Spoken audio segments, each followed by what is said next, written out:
Il existe des cas qui font trembler les fondations de ce que nous croyons savoir sur la naissance. Des enfants qui, dans leurs premières heures de vie, prononcent des mots impossibles. Pas des pleurs, des phrases.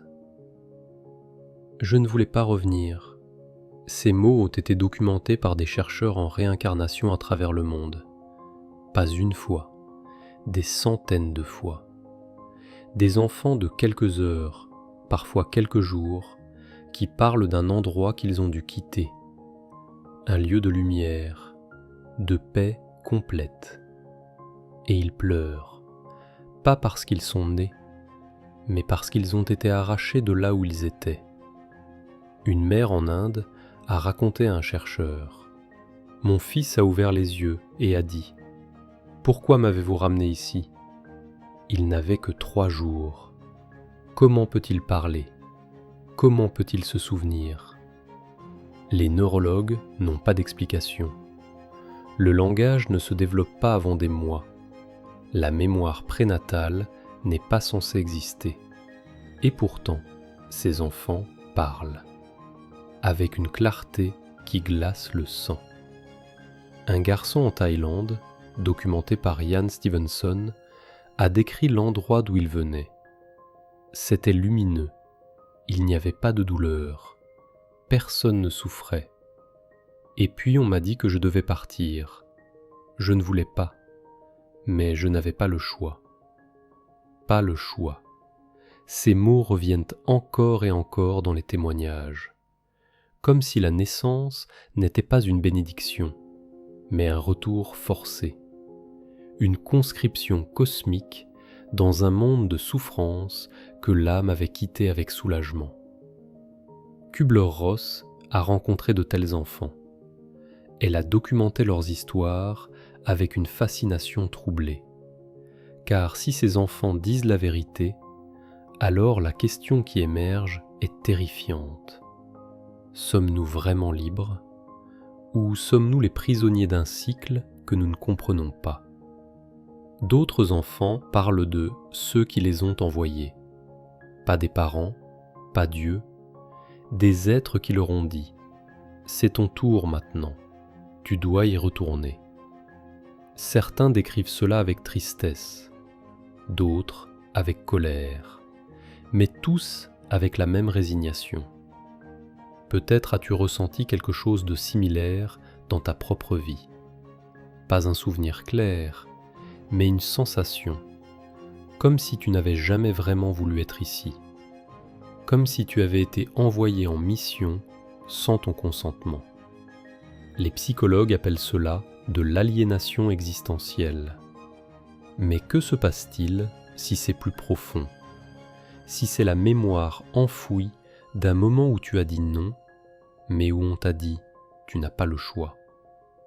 Ces enfants grandissent. La plupart oublient. Les mots étranges prononcés dans leurs premiers jours s'effacent. L'amnésie de la vie quotidienne les engloutit. Ils apprennent à accepter ce monde comme leur réalité. Mais parfois, dans les moments de silence, la vieille question revient. Pourquoi suis-je ici ? Et si tu te reconnais dans cette question, si elle résonne quelque part en toi, sache que tu n'es pas seul. Des millions d'âmes portent ce fardeau. La sensation d'avoir été envoyé quelque part où elles n'appartiennent pas vraiment. Les traditions anciennes connaissaient ce phénomène. Elles l'appelaient la descente de l'âme, la chute dans la matière. Et elles savaient que pour la plupart des âmes, cette descente n'était pas volontaire. Les expériences de mort imminente révèlent une vérité encore plus troublante. Des milliers de personnes sont revenues du seuil de la mort. Et leurs histoires ne sont pas toutes remplies de paix et de lumière. Beaucoup décrivent un moment de choix. Ils ont vu la lumière, ils ont senti l'amour infini, et ils voulaient rester. Mais quelque chose ou quelqu'un leur a dit « Non, tu dois retourner ». Pas une invitation, un ordre. Une femme américaine a raconté à Kübler-Ross : « J'étais dans la lumière. C'était la première fois de ma vie que je me sentais complète.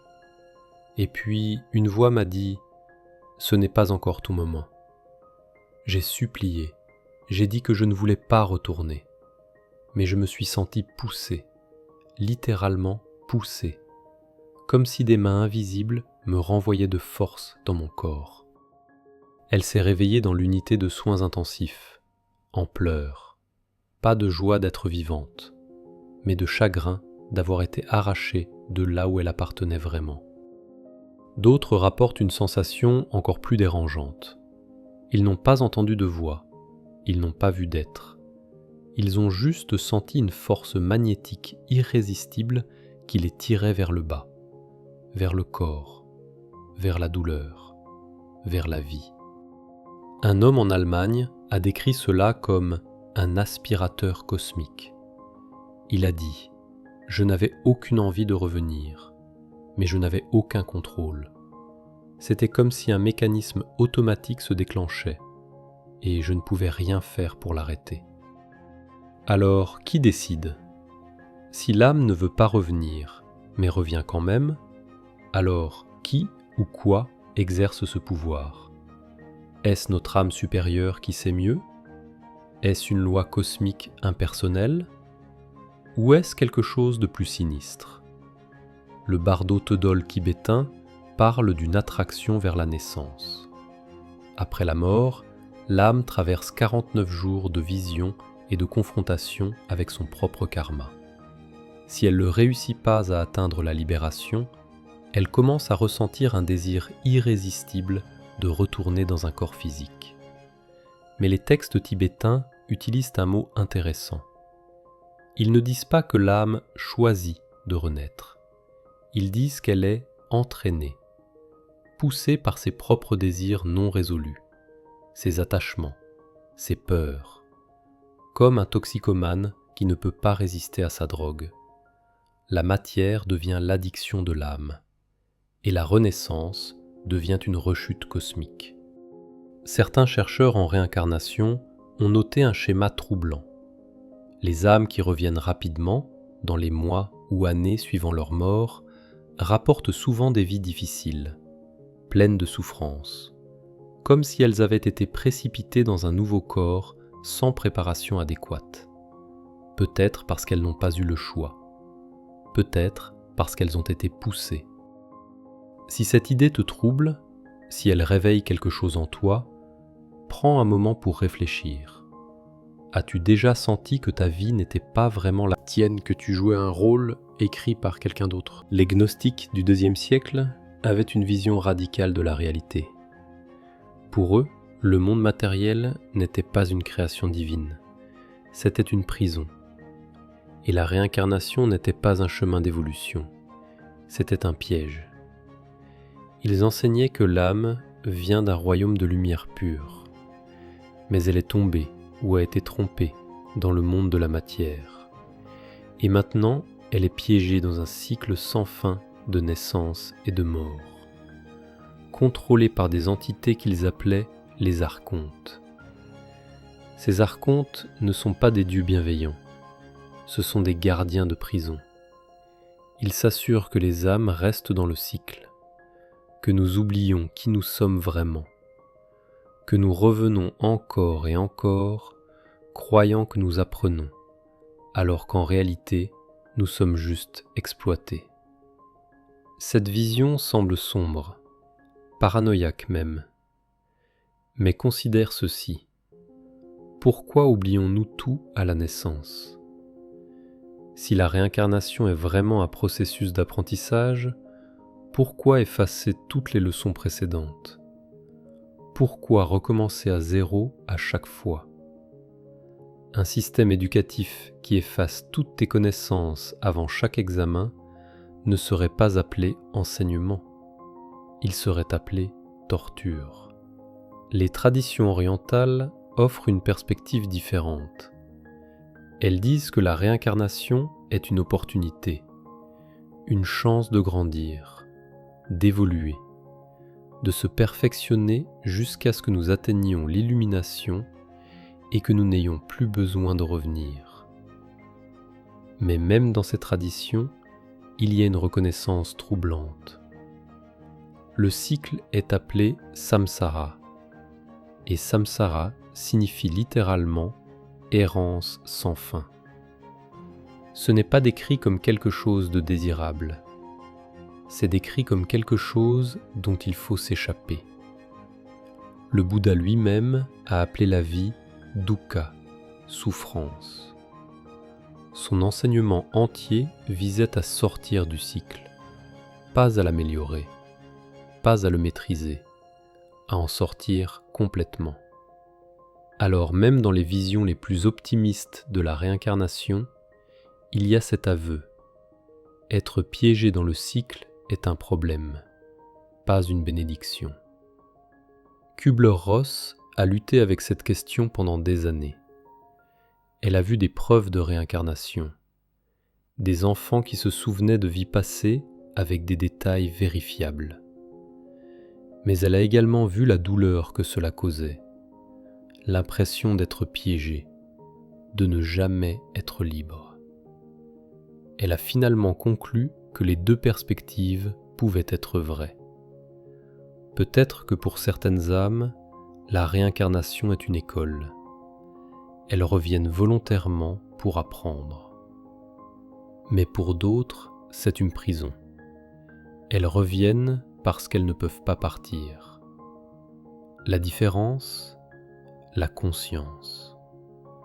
Ceux qui se souviennent de qui ils sont vraiment peuvent choisir.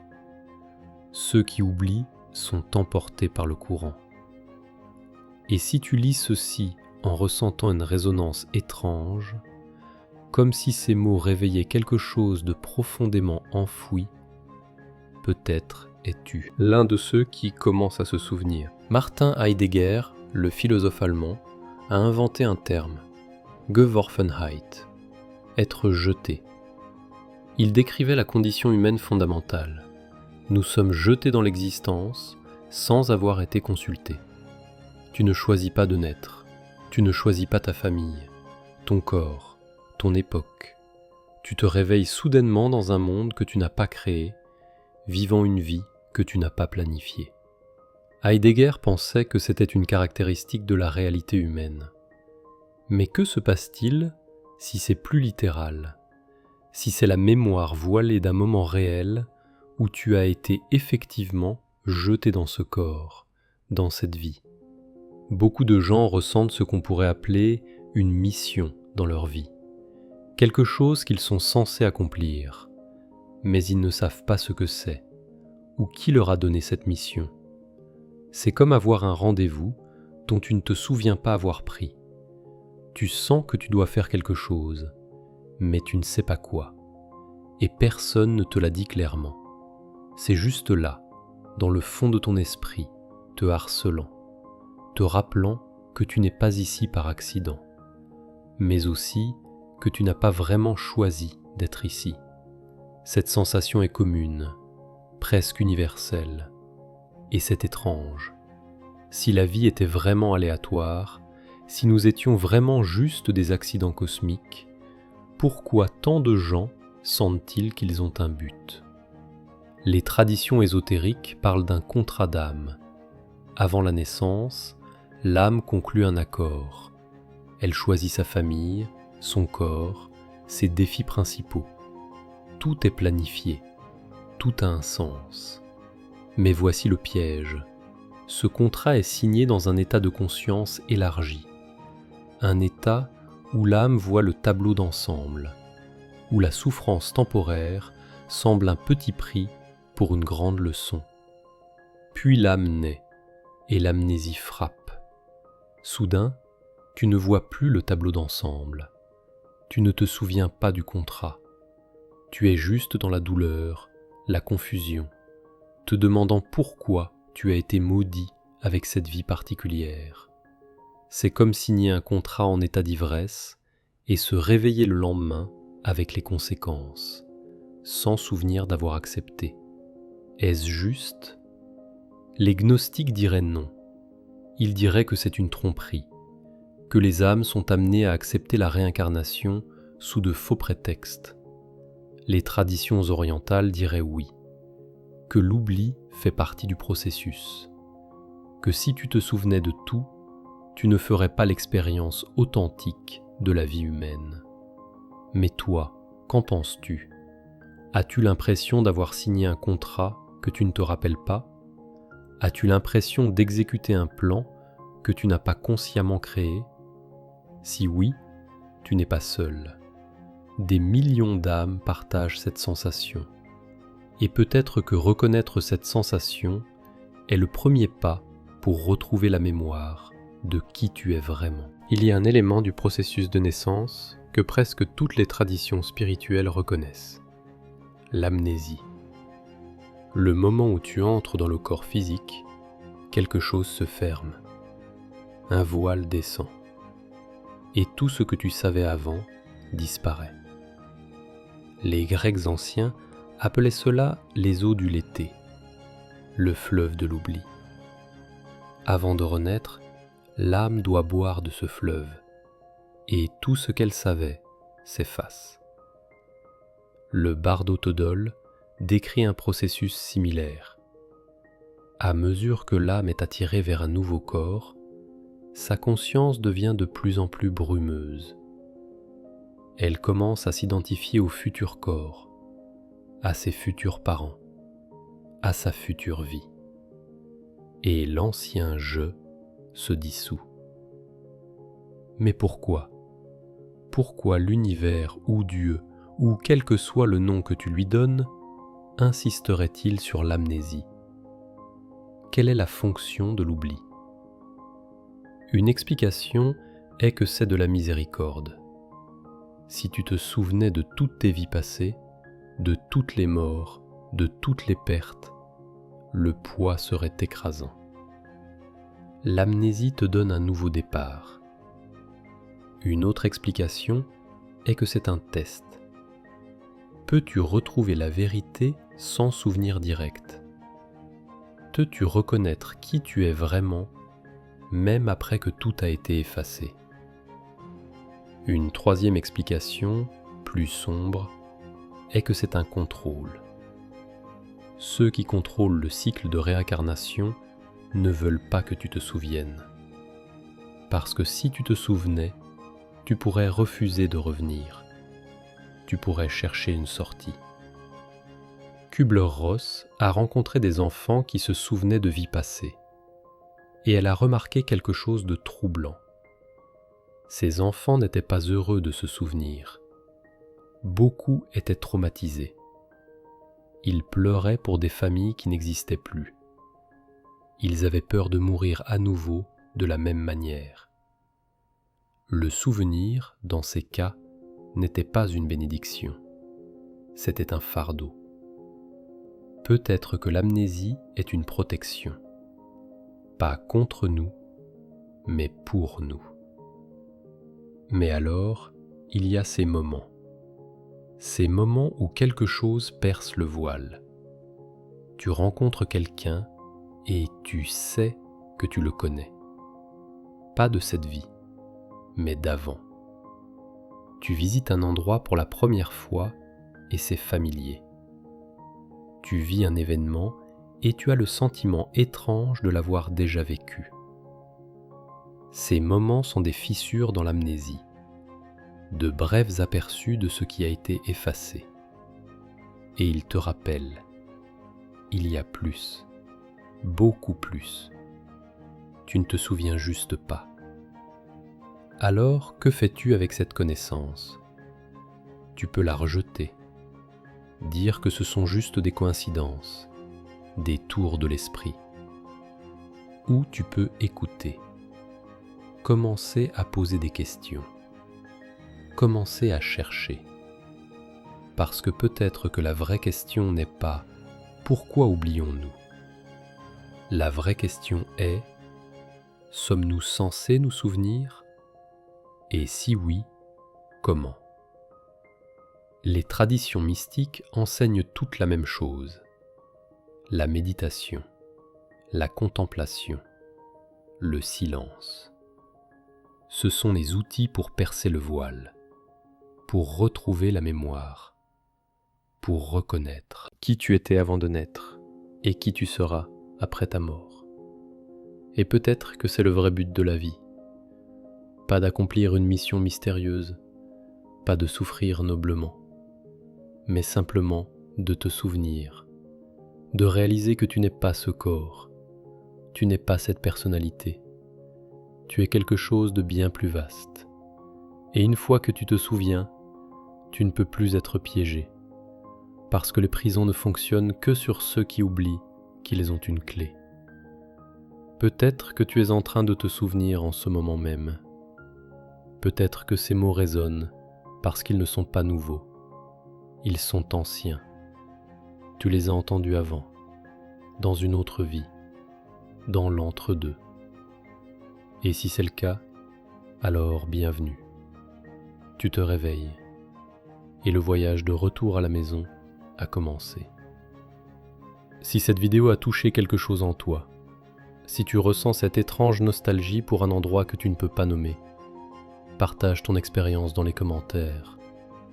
Tu n'es pas seul dans cette quête. Abonne-toi pour continuer à explorer ces mystères ensemble.